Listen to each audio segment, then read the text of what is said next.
ನಮಸ್ಕಾರ. ನಾಡಿದ್ದು ನಮ್ಮ ಸಂಬಂಧಿಕರ ಮನೆಯ ಗೃಹ ಪ್ರವೇಶ ಇದೆ. ನಮ್ಮನೆ ಗೃಹ ಪ್ರವೇಶಕ್ಕೆ ಅವರು ಭಾರಿ ಉಡುಗೊರೆನೆ ಕೊಟ್ಟಿದ್ದಾರೆ. ಹಾಗಾಗಿ ಅವ್ರ ಮನೆ ಗೃಹ ಪ್ರವೇಶ ಇದೆ. ನಾನು ಕೂಡ ಒಳ್ಳೆ ಉಡುಗೊರೆ ಅವರು ಕೊಟ್ಟಿದ್ದಕ್ಕೆ ಸರಿಯಾಗಿ ಕೊಡಬೇಕು, ಅಥವಾ ಅದಕ್ಕಿಂತ ಸ್ವಲ್ಪ ಕಡಿಮೆ ಆದರೂ ಅಡ್ಡಿಲ್ಲ. ಅದಕ್ಕಿಂತ ತೀರಾ ಕಡಿಮೆ ನಾನು ಹೇಗೆ ಕೊಡುವುದು ಅಂತ ಒಂದು ಲೆಕ್ಕಾಚಾರಕ್ಕೆ ಸಿಲುಕ್ತೇವೆ. ಇನ್ನೊಂದು, ನಮ್ಮನೆ ಗೃಹ ಪ್ರವೇಶಕ್ಕೆ ಅವ್ರು ಬಂದಿದ್ದಾರೆ. ಹಾಗಾಗಿ ನಾಡಿದ್ದು ಅವ್ರ ಮನೆ ಗೃಹ ಪ್ರವೇಶ ಇದೆ. ಅವ್ರು ಕರೆದಿದ್ದಾರೆ, ನಾನೂ ಕೂಡ ಹೋಗಲೇಬೇಕು.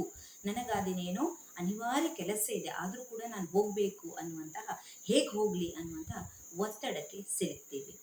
ಈ ಲೆಕ್ಕಾಚಾರ ಮತ್ತು ಒತ್ತಡವನ್ನು ಬದಿಗಿರಿಸಿ ಯೋಚನೆ ಮಾಡಿದರೆ, ಅವರು ಅವರ ಯಥಾನುಶಕ್ತಿ ಕೊಟ್ಟಿದ್ದಾರೆ. ಅವರಿಗೆ ಸಾಧ್ಯತೆ ಇತ್ತು, ಒಳ್ಳೆ ಭಾರಿ ಉಡುಗೊರೆಯನ್ನು ನಮಗೆ ಕೊಟ್ಟಿದ್ದಾರೆ. ಹಾಗೆ ಅಂತ ನಾವು ಸಾಲ ಸೋಲ ಮಾಡಿ ಅಷ್ಟೇ ನಾವು ಕೊಡಬೇಕು ಅನ್ನುವಂಥ ಒಂದು ಲೆಕ್ಕಾಚಾರವನ್ನು ಮಾಡುವುದರ ಬದಲಾಗಿ, ನಮ್ಮ ಕೈಯಲ್ಲಿ ಎಷ್ಟು ಸಾಧ್ಯವಾಗ್ತದೋ ಅಷ್ಟನ್ನು ಅವರಿಗೆ ಖುಷಿ ಮನಸ್ಸಿನಿಂದ ಪ್ರೀತಿಯಿಂದ ಕೊಡೋಣ. ನಮ್ಮ ಪರಿಸ್ಥಿತಿಯ ಅರಿವಿದ್ರೆ ಅವರಿಗೆ ಖಂಡಿತವಾಗಿ ಅದನ್ನು ಪ್ರೀತಿಯಿಂದ ಸ್ವೀಕರಿಸ್ತಾರೆ. ಇಲ್ಲ, ಅವರು ಅದೇ ರೀತಿ ಯೋಚನೆ ಮಾಡುವವರಂತಾದರೆ ಆ ಯೋಚನೆ ಅವ್ರಿಗೆ ಬಿಟ್ಟದ್ದು, ಅದನ್ನು ನಾವು ಯೋಚನೆ ಮಾಡೋದು ಬೇಡ.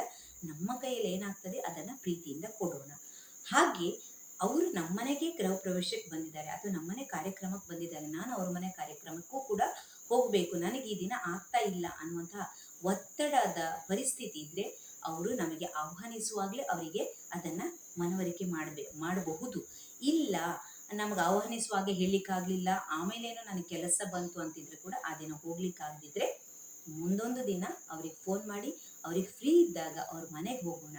ಅವ್ರ ಮನೆಗೆ ಹೋಗಿ ಮುಕ್ತವಾಗಿ ಮಾತಾಡ್ತಾ, ಈ ರೀತಿ ಎಲ್ಲ ಆಯಿತು, ನನಗೆ ಬರಬೇಕಂತಿತ್ತು, ಬರಲಿಕ್ಕಾಗಲಿಲ್ಲ, ನನಗೆ ಸಮಯ ಹೊಂದಾಣಿಕೆ ಆಗಲಿಲ್ಲ, ಹಾಗಾಗಿ ನೋಡಿ ಈ ದಿನ ಬಂದಿದ್ದೇನೆ, ನಾನು ಆ ದಿನ ಬಂದಿದ್ರೆ ಇಷ್ಟು ನಿಮ್ಮಲ್ಲಿ ಕೂತು ಚಂದದಲ್ಲಿ ಮಾತಾಡ್ಲಿಕ್ಕೆ ಆಗ್ತಿರ್ಲಿಲ್ಲ, ನಾವು ಇಬ್ಬರು ಮುಕ್ತವಾಗಿ ಮಾತಾಡಿಕೊಳ್ಳಿಕ್ಕೆ ಆಗ್ತಿರ್ಲಿಲ್ಲ, ಈ ದಿನ ಬರಲಿಕ್ಕಾಗಲಿ ಎಷ್ಟು ಚಂದದಲ್ಲಿ ನಾವು ಮಾತಾಡ್ಲಿಕ್ಕೆ ಆಯಿತು ಅಂತ ಹೇಳಿ ಅವರಿಗೊಂದು ಮನವರಿಕೆ ಮಾಡುವಂಥ ಪ್ರಯತ್ನವನ್ನು ಮಾಡಿದರೆ, ಬಹುಶಃ ಈ ಲೆಕ್ಕಾಚಾರ, ಒತ್ತಡ ಎರಡರಿಂದ ನಾವು ಹೊರಗೆ ಬಂದು ನಮ್ಮ ಜೀವನವನ್ನು ತೂಗಿಸಿಕೊಳ್ತಾ ಸುಖವಾಗಿ ನಾವು ಬದುಕನ್ನು ಸಾಗಿಸಬಹುದು, ನೆಮ್ಮದಿಯಿಂದ ಖುಷಿಯಿಂದ ಸಾಗಿಸಬಹುದು ಅಂತ ಹೇಳ್ತಾ ಇದ್ದೇನೆ.